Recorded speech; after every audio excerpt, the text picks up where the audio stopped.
जय श्री कृष्णा दोस्तों। आज यानी 17 तारीख से एक बहुत ही दुर्लभ और पावन संयोग बन रहा है। इस दिन से अधिक मास की शुरुआत हो रही है, जिसे हम सभी पुरुषोत्तम मास या मलमास के नाम से भी जानते हैं। कई लोग सोचते हैं कि यह मलमास है तो इसमें शुभ कार्य नहीं होते, लेकिन सच तो यह है कि यह महीना अत्यधिक और भक्ति के लिए साल का सबसे सर्वश्रेष्ठ महीना है। स्वयं भगवान विष्णु ने इस महीने को अपना नाम पुरुषोत्तम दिया है।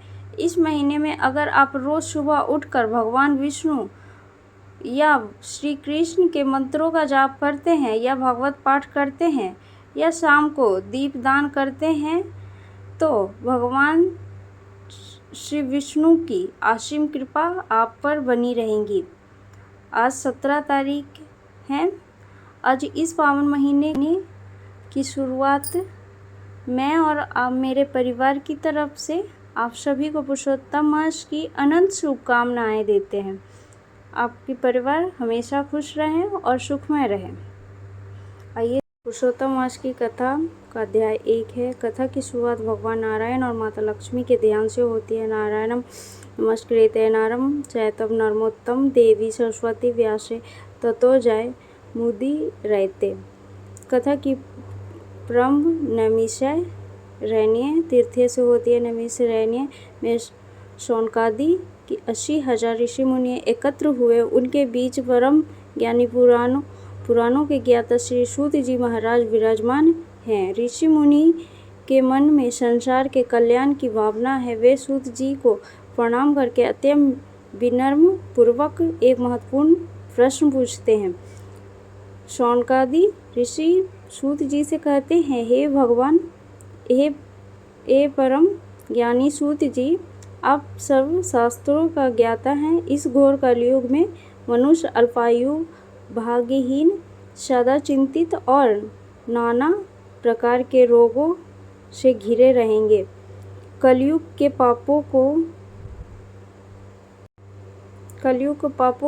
को इतनी गहरी है कि जिसमें साधारण मनुष्य डूब रहा है। कृपया करके हमें कोई ऐसा दुर्लभ, सीधा और अचूक उपाय बताइए जिससे मनुष्य की तृप्ति नष्ट हो जाए और उसे मोक्ष की प्राप्ति हो। ऐसा कौन सा व्रत, दान या तप है जो करने में आसान हो लेकिन उसका फल अनंत हो। ऋषियों के मुख के जन कल्याण की ऐसी पावन इच्छा सुनकर सूत जी महाराज अत्यंत प्रसन्न हुए। उनके मुख पर एक दिव्य मुस्कान आई।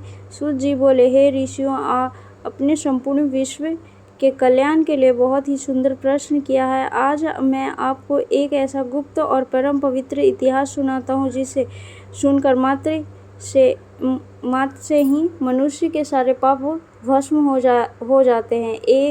एक बार यही प्रश्न देव श्री नारद जी ने साक्षात भगवान श्री हरि से पूछा था। तब भगवान नारायण ने नारद जी को पुरुषोत्तम मास यानी अधिक मास के व्रत और कथा की महिमा सुनाई थी। यह महिमा साक्षात भगवान श्री कृष्ण का अपना महीना है। सूत जी कथा को आगे बढ़ाते हुए कहते, एक समय की बात है, नारायण के परम भक्त देव श्री नारद लोक कल्याण की इच्छा से तीनों लोगों को भ्रमण कर रहे थे। वे जहाँ भी जाते मनुष्य को कष्ट में, बीमारियों से तड़पते और लोभ मोह में फंसे देखते। दयावश नारद जी का हृदय द्रवित हो उठा। मनुष्य के दुखों का निवारण खोजने के लिए नारद जी सीधे बद्रीनाथ पहुँचे। वहाँ साक्षात नारायण भगवान विष्णु तपस्या में लीन थे। उनके शरीर से करोड़ों सूर्य के समान तेज निकल रहा था। नारद जी ने भगवान के चरणों में साक्षात दंडवत प्रणाम किया और हाथ जोड़कर स्तुति करने लगे। नारद जी को देखकर भगवान नारायण ने अपनी आंखें खोली और स्नेह पूर्वक कहा, हे देवश्री, आपका स्वागत है। कहिए, आज आपकी चिंता का क्या कारण है? आप किस परियोजना में से यहाँ आए हैं? नारद जी ने कहा, हे प्रभु, आप तो अंतर्यामी हैं। मैं मृत्यु लोक यानी पृथ्वी से आ रहा हूँ। वहाँ मनुष्य अपने ही कर्मों में जाल में फंसकर दुखी है। कोई बीमारी से परेशान है तो कोई दरिद्रता से परेशान है। कलयुग के प्रभाव के कारण लोग धर्म कर्म भूल चुके हैं। हे कमल नयन, मुझे कोई ऐसा उपाय बताइए जो बहुत कठिन ना हो, जिसे अमीर गरीब राजा रंग स्त्री पुरुष सब कर सके और जिससे सीधे आपके परम पद वैकुंठ की प्राप्ति हो। नारद जी की बात सुनकर भगवान नारायण मंद मंद मुस्काए।